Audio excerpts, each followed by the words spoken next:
daring, right? Resourceful,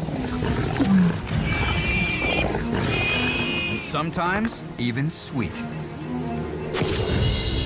But capturing lions in the raw requires creativity and a willingness to play by their rules. Out here, every extraordinary image must be earned, and the predators call the shots.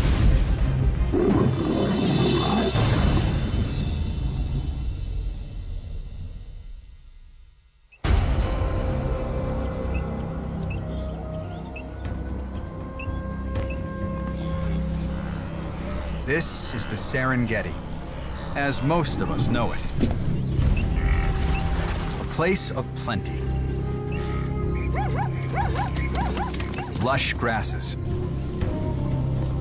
Huge herds. Lots of prey. A perfect place for a predator.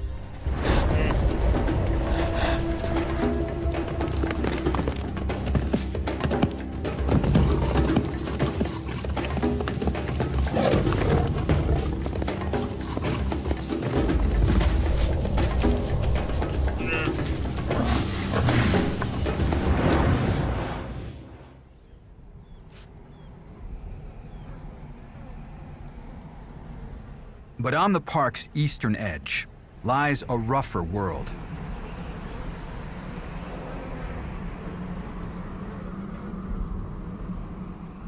Here, prey is scarce. Water, even scarcer. Yet somehow, a lion pride has found a way to make a living in this desolate place.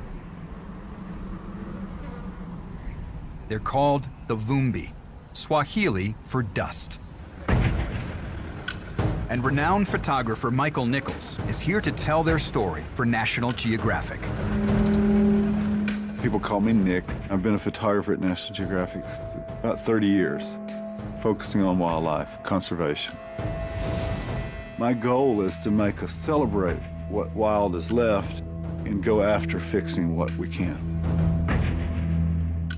Nick strives for images that change people's perceptions of the animals they think they know.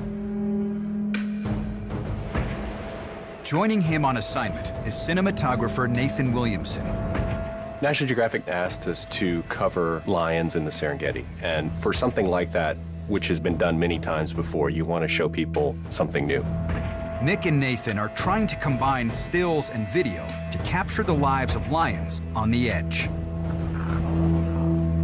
They picked this pride to show how difficult and fragile lion life can be.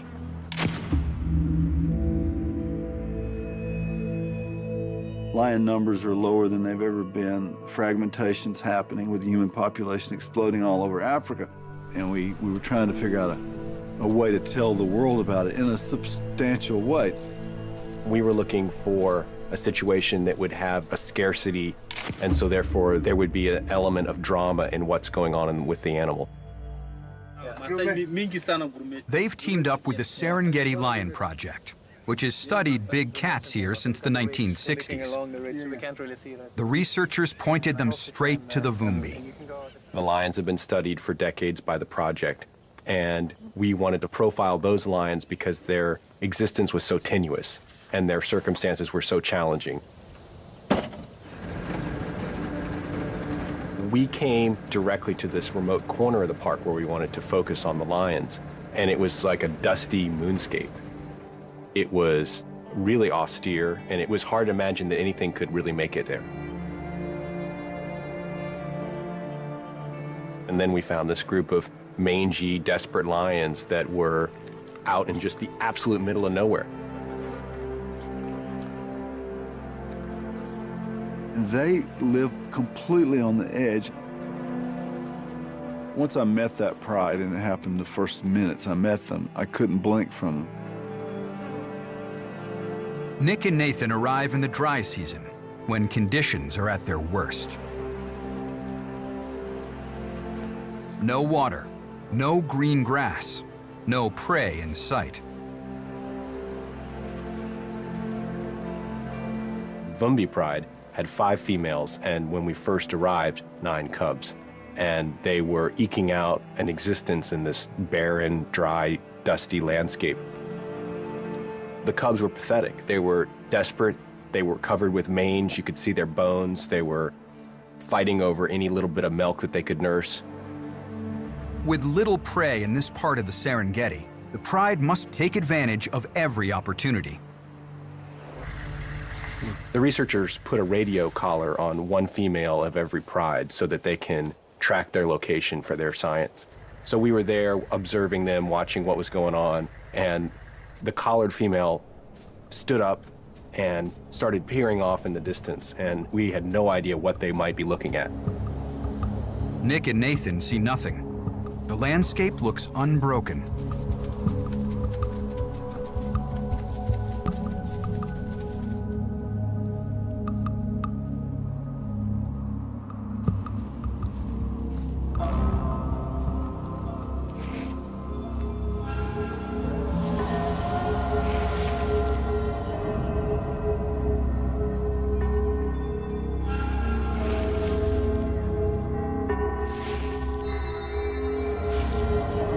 When we showed up there, the collared female and some of the other big females were pawing at this dusty, rocky dust.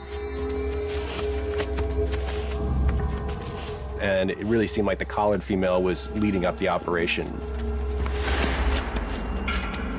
She was really, really intent on whatever was in that hole.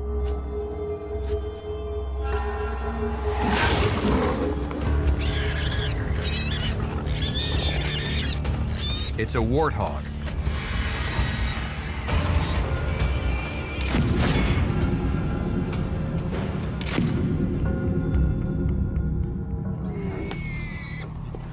Just the fact that they would go in that hole and pull this thing out is incredible, because you realize that they were willing to take that risk because they were desperate.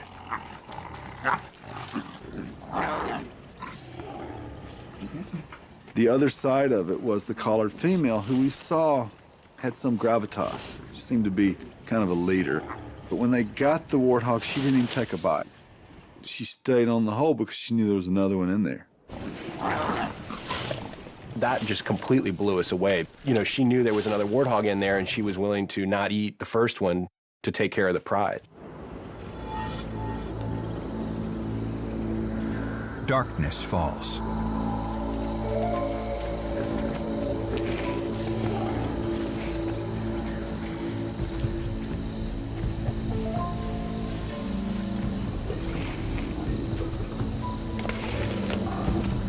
Eventually, her persistence pays off.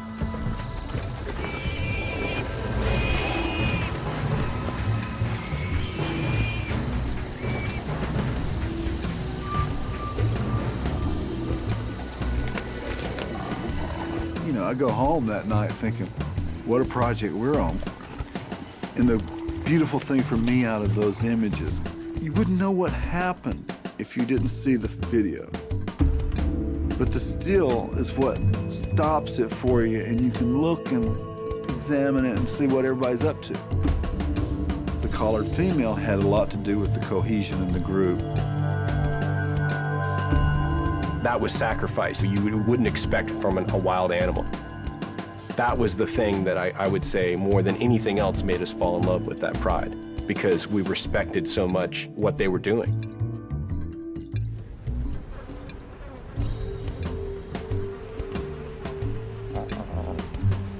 Even if you can find food, you need water to survive. And so, as great a hunter as the collared female was, the lion still needed water.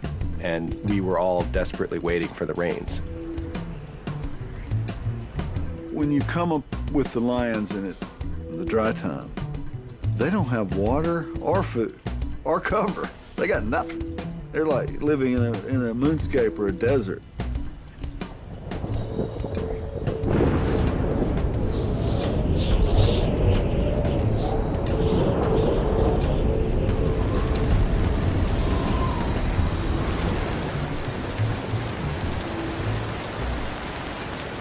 In the dry season, storms can roll in quickly, but they don't last long. Once it started raining, the lions started to lick each other, and we were just wondering, like, what's going on? Are they grooming? Is this some kind of ceremony? Eventually, we realized that they were actually licking water off each other's backs in order to drink. That the rains were so short and were so small that there wouldn't be pools of water for them to drink out of. It was crazy to watch because you're just thinking, it's just unimaginable, I guess, that you'd have to carve out an existence in a landscape that would be so harsh that water wouldn't even last on the ground, and you'd have to drink off each other's backs.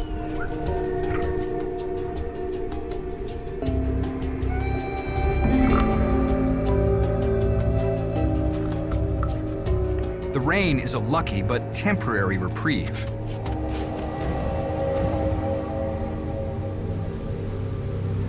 And greater challenges still lie ahead for the Vumbi.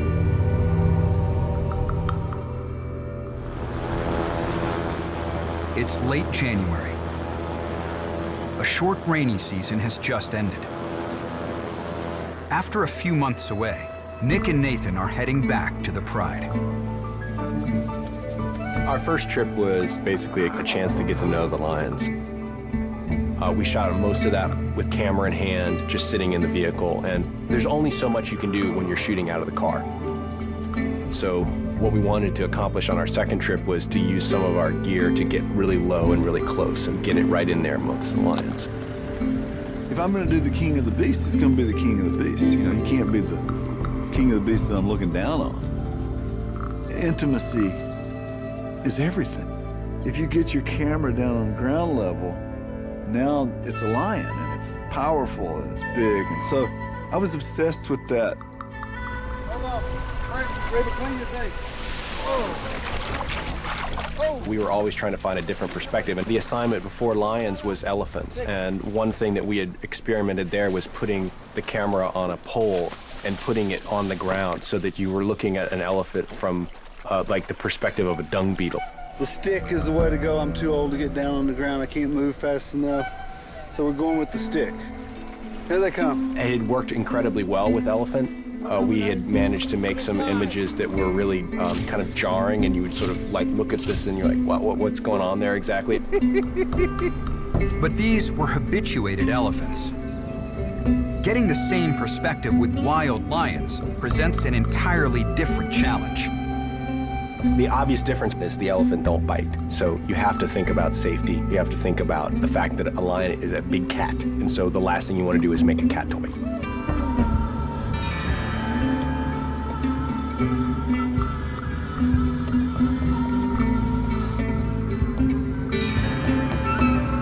We had this robot constructed for us. It had tank treads, an armored area to hold the cameras, and we built it so that there would be two cameras in it, one for Nick to use to take still pictures with, and one for me to use to make film with.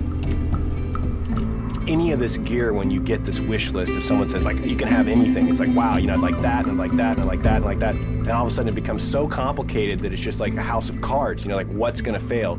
Well, we'll go check on the den, and then we'll go back to the Pride. While Nathan works on the robot, Nick and his wife, naturalist Reba Peck, check in on the Pride.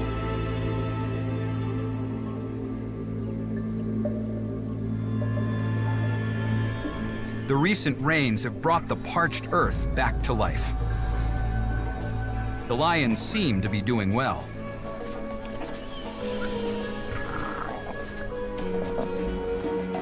As we come back, the cubs are bigger, they're much stronger, they're half the size of their moms. They're fully into meat, but somebody was missing. We went from 9 to 8.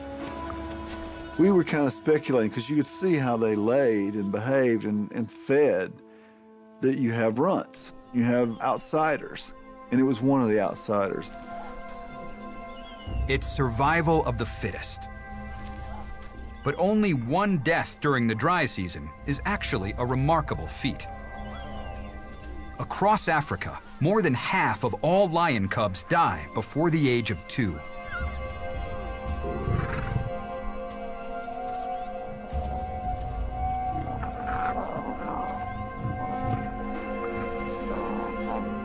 The Vumbi are defying the odds, but their success is a double-edged sword. the more hungry cubs that survive, the more pressure on the females to keep them all fed.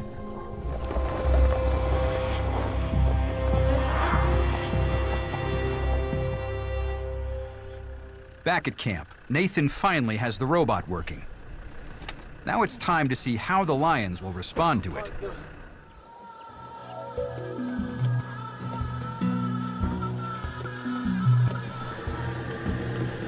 The first few times we used the robot with the lions, it was a little dicey. Once it became the center of their attention, that was really nerve-wracking because we didn't know if they would destroy it. And also, once they're playing with it, obviously you're not filming their behavior or what they're doing. All of a sudden you're filming them playing with you, and that's not what we wanted. And she's coming towards you, get ready for her.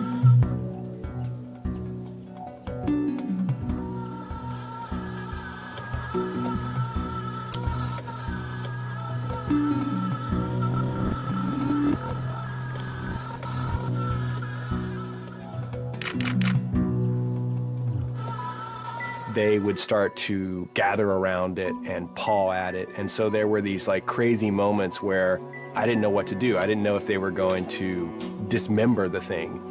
Ooh, bingo. Fortunately, the only casualty is a microphone cover Wait, I gotta watch lions. and a dirty lens. Right in the sweet spot.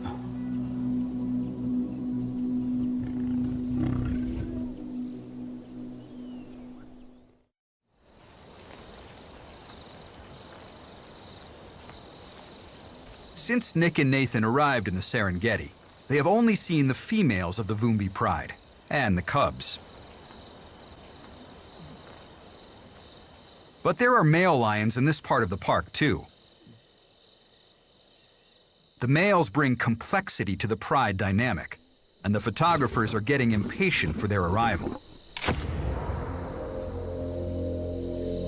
As a wildlife photographer, you can't direct the animals. You can't just say, if it'd be all right if you'd bring the males out tomorrow, that'd be swell. So, I mean, it's tough. You know, we're just basically waiting for the males to arrive, and we have no idea when that might happen.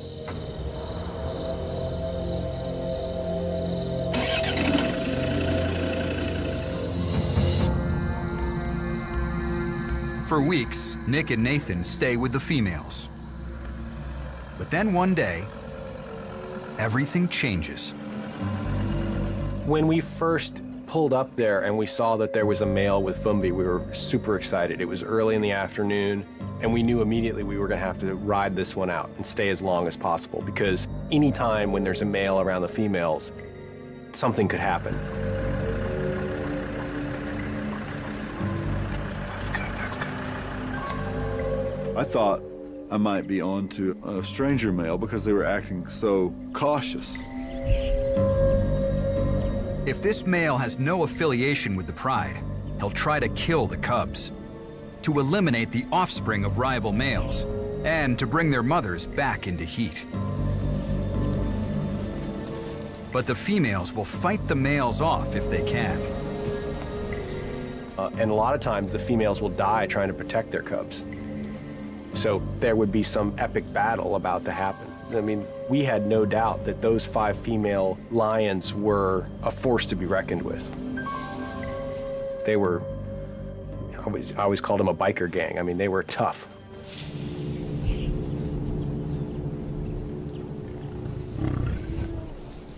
Luckily, this turns out to be Seaboy, the massive male who fathered several of the Vumbi cubs. But that still doesn't mean he's in for a warm welcome. The first time that we saw Seaboy with the females, it was tense. It was this uneasy truce that seemed to be established out there where they were tolerating him, but he wasn't allowed very close. And so he was there, but on the periphery.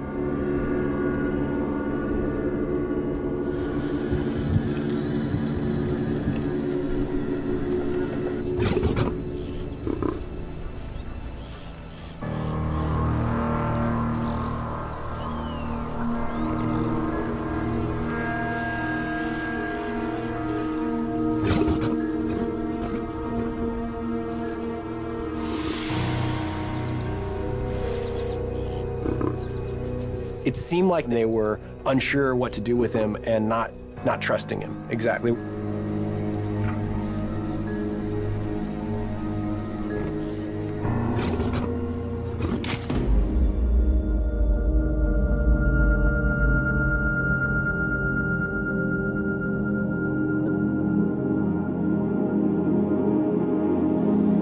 As the day wears on, the females seem to grow more comfortable with Seaboy.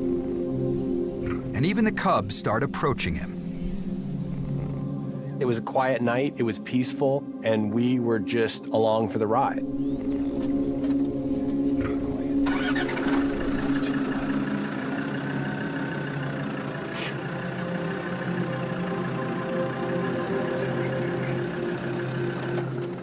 We're with them, and they're in front of the little water. I'm shooting at the edges of what's possible, and I've got little lights on the car that are visible lights. But I feel like something's about to happen.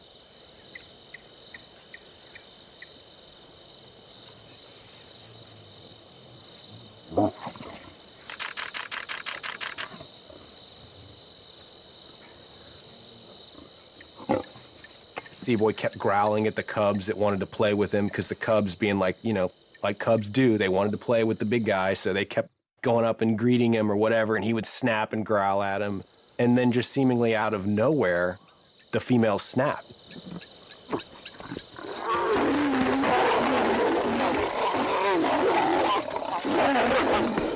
The car's going.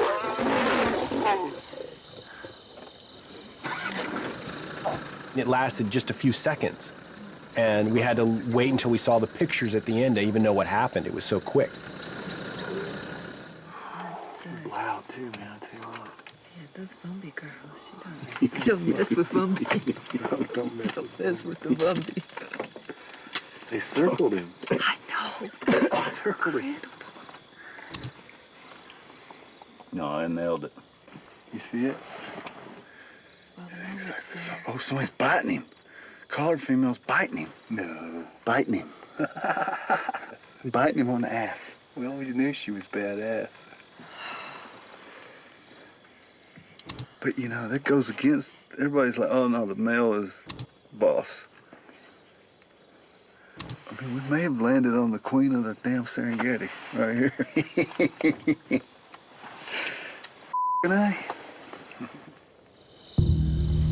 That gave us an image that I thought at the time, I was like, I didn't think female lions attacked male lions.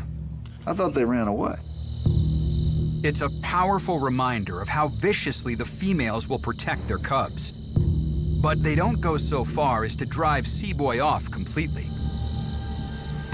Because there are other, less familiar males in the area, and the pride might soon need Seaboy's protection.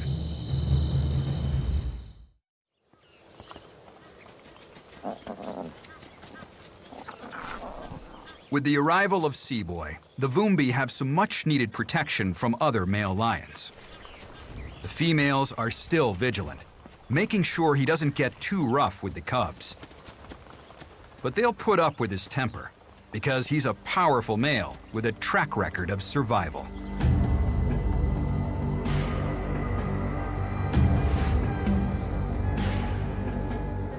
August 2009. Okay, 17th of August, 2009. The researchers told us that Seaboy had actually been kicked out of his previous territory by this marauding group of powerful males that go by the name the Killers.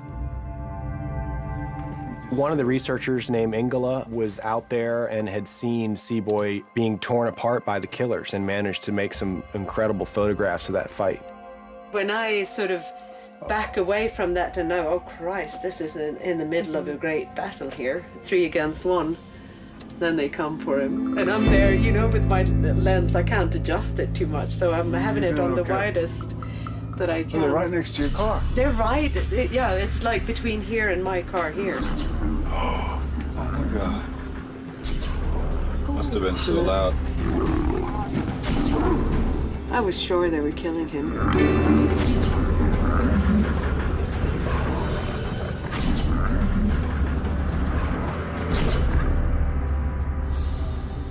It was 3 against 1. But incredibly, Seaboy survived the attack, escaped to a new territory, and took over the Vumbi pride.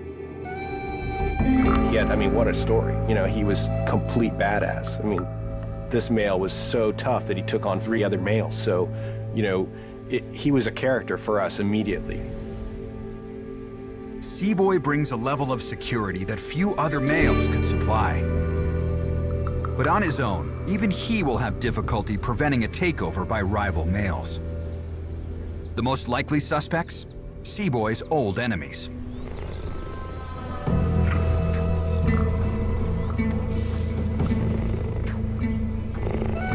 The killers are back on the prowl. And now, there are 4 of them to be reckoned with.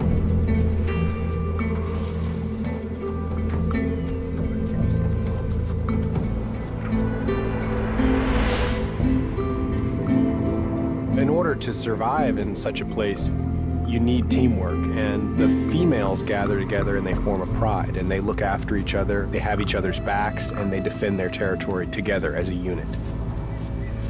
And the males have a similar thing where they form coalitions to compete with other males.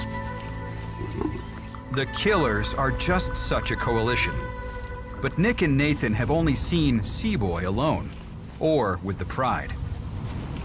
We were out in the afternoon, and we found Seaboy walking towards one of these tall rock outcroppings. Seaboy had been trying to mate with this female, and it wasn't going well. Seaboy started roaring and immediately started walking in the same direction as he'd been roaring. So, of course, we followed him.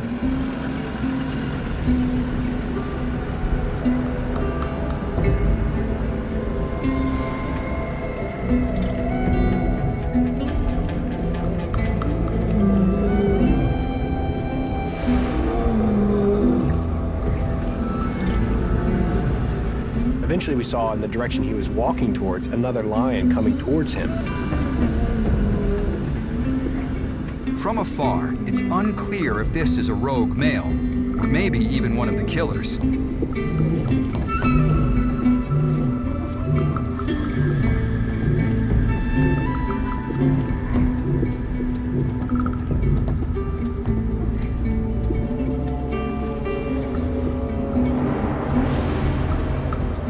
But ultimately, it's neither. Turns out, Seaboy has a coalition partner too. The researchers have named him Hildur.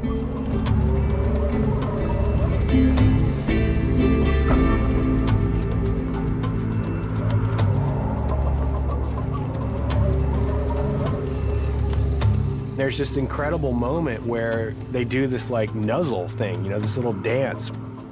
To me, it's just like an amazing example of a coalition and these 2 males sort of affirming their bond together.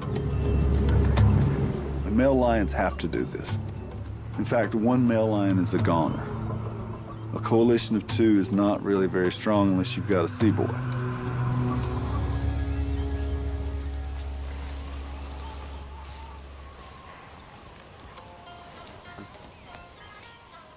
Like Seaboy, Hildur fathered several Vumbi cubs and will fight for their survival. But his arrival puts added pressure on the females of the pride. There are places where male lions absolutely do participate in killing food. But what I saw was the opposite of that. I saw scavengers that get fed because they provide protection, kind of like a mafia situation.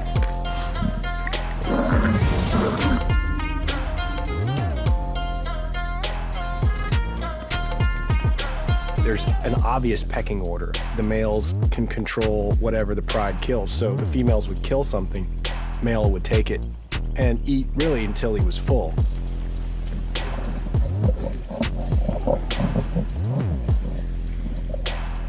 There really is very little to go around, and with a group that big, with a pride that large, 1 small gazelle or whatever it is they killed, there's not enough to go around, even for the cubs. The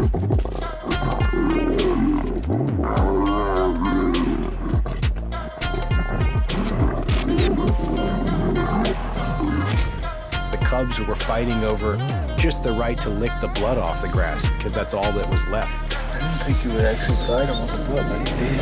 It's a tough deal. It's a tough. I think there's no doubt it's difficult for the females to watch the males eat that much, fill themselves up and then leave whatever is left for the cubs.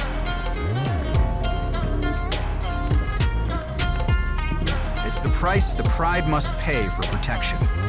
They now have 2 strong, loyal males to fend off attacks. But with them come 2 very large stomachs that demand to be fed.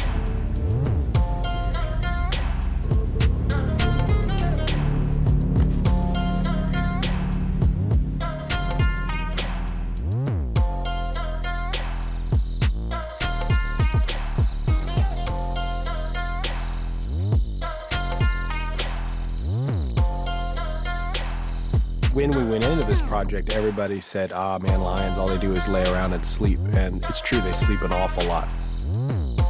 But there's like a whole another part about being a lion that happens once the sun goes down. They see far better than the prey at night. So if it's perfectly dark, a lion can walk in amongst the prey and the prey will hardly know they're there. And so we had to find some way to cover that.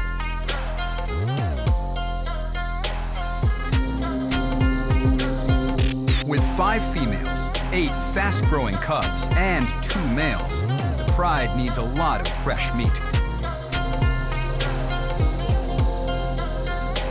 Every kill can mean the difference between life and death. So it's crucial not to disturb the lions or take away their advantage.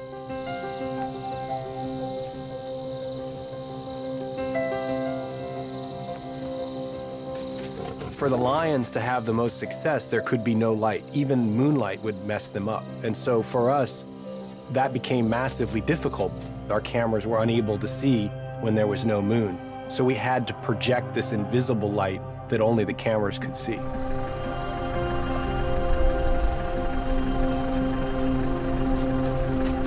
Working at night was about as difficult a set of circumstances you can create for yourself.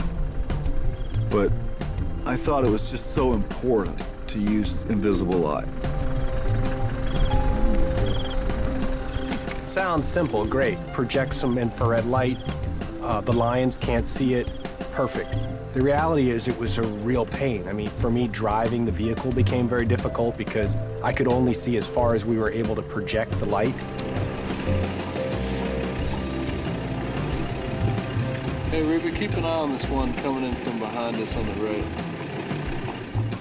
I don't know, you're just so disoriented and you can't see and you're focused and you hit holes and you can't really do what you want to do. But by working at night, I felt like we got into their world.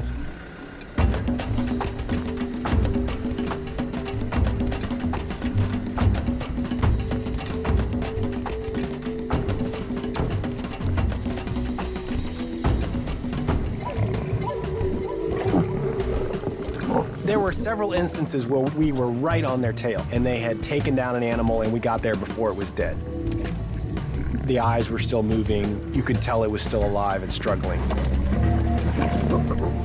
I think some of the footage that we have still reads very clearly for what it is, which is a family that's, surviving on this incredible landscape.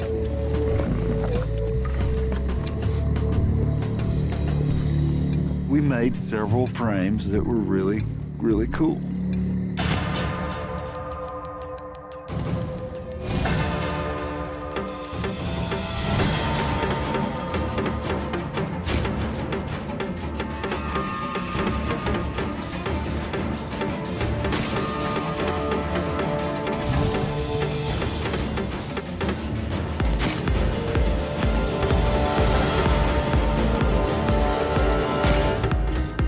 That's about family eating. That's what the picture's translating to. We fed the family tonight.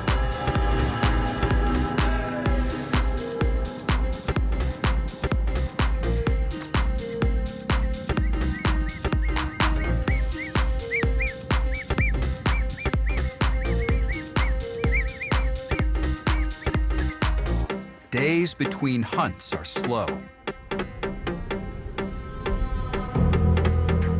Just over the horizon, the killers are gearing up for a raid. The males that kicked Seaboy out of his last pride are looking for another one to take over. They're known for killing cubs. Rival males, and even adult females that stand in their way. There is no guarantee that Seaboy and Hildur will be able to defend the pride from their onslaught, even if the females join in the defense. With their cubs almost ready to go off on their own, the Vumbi pride is about to face the ultimate challenge to their survival.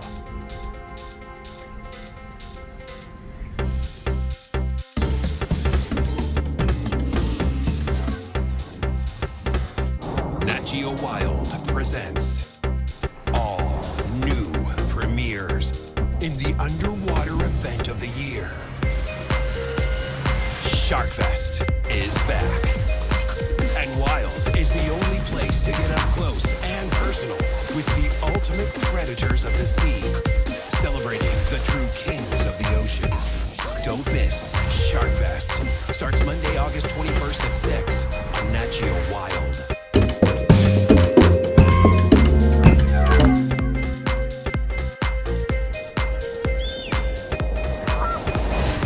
They're some of the most beautiful, most powerful, most incredible animals on the planet, and Nat Geo Wild is dedicated to protecting them. The forest is disappearing. It's a sad story, but one that we have to tell. Join us as we venture deep inside the wild places they call home and find out what can be done to save them. Mission Critical. New episodes every month on Nat Geo Wild.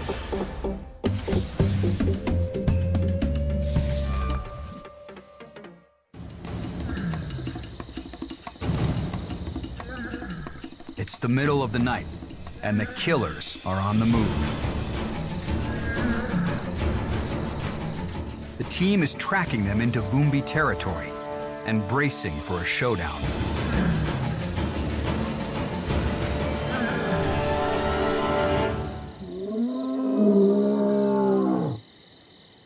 But long before any contact is made, the lions square off with their roars.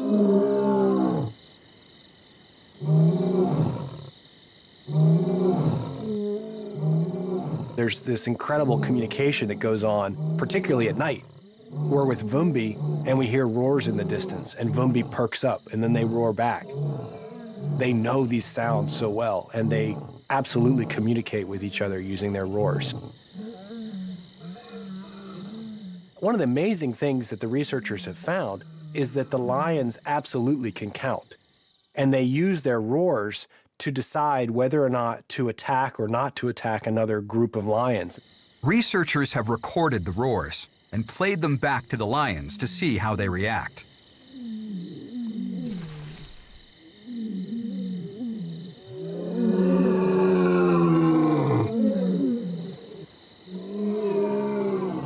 So they have found by playing, for example, 2 roars to a group of lions that say number 5, if they play 2 roars and there's 5 lions listening, those 5 will almost always come towards the 2, ready to attack.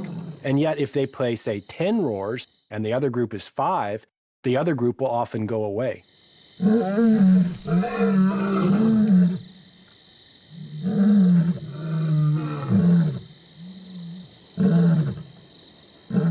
With the killers, the numbers are a little more even.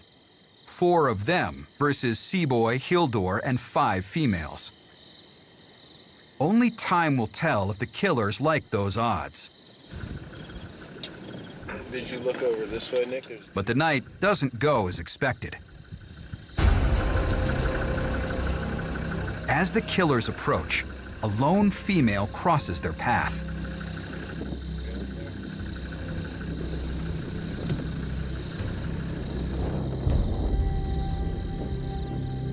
The killers are distracted. One heads off after the female.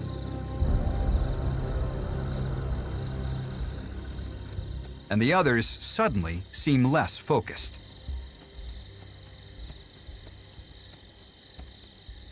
Interestingly enough, when the killers did invade, they didn't even go after Vumbi. By morning, the killers have gone right through the Vumbi's territory and into the next. Perhaps the female threw them off their game. Or perhaps they decided a place with such scrubby ground and a lack of big herds wasn't worth fighting for. It's not worth it. I'm not going to take on Seaboy for that. For now, the threat to the Vumbi has passed, and life is about to get a whole lot better.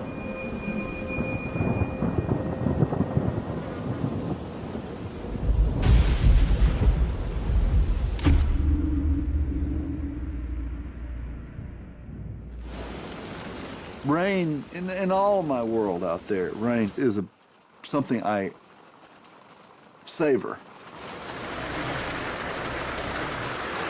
Turn toward him a little, turn toward him a little. For us, it makes it difficult. You're getting the water off your lens as much as you're shooting, and the water's in the car, like water's coming in every opening. But rain meant sunshine in the lion's life. They're really on the edge, and the rains came, and then the prey picks up, and life is all of a sudden pretty easy.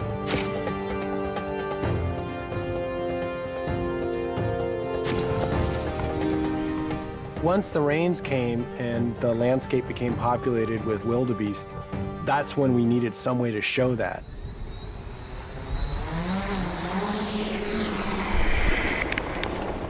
And so we had this new bit of technology, this small helicopter, that we were able to deploy and take our cameras just 20, 30 meters above the ground. And just by doing that, just by getting up just that little bit, we were able to show this totally new vantage point of the wide open flat expanse that is Vumbi's territory, and how the wildebeest were coming and grouping amongst the little stream beds. For the Vumbi, it's the season of plenty. More water than they can drink. Wildebeest by the thousands.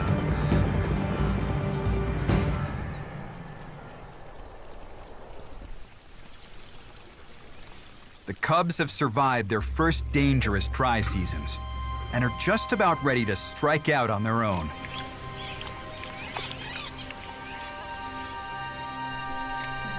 They're a far cry from where they were when the expedition began.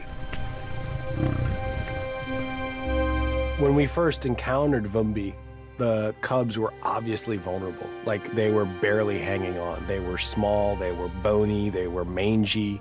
Their fate was hardly decided. And when we left them, they were almost 2 years old. They were nearly as big as their mothers. They were tough, they were strong. They were completely different. And there's no doubt that these cubs had only made it as far as they had because their mothers were such incredibly competent and doting mothers. The Vumbi have succeeded in raising their cubs, from infancy to near adulthood. A process the photographers have managed to cover from just about every angle. And I believe in history. I really believe the whole point of doing what I do is that you record it and you lock it down and you save it, and it represents that moment in the world.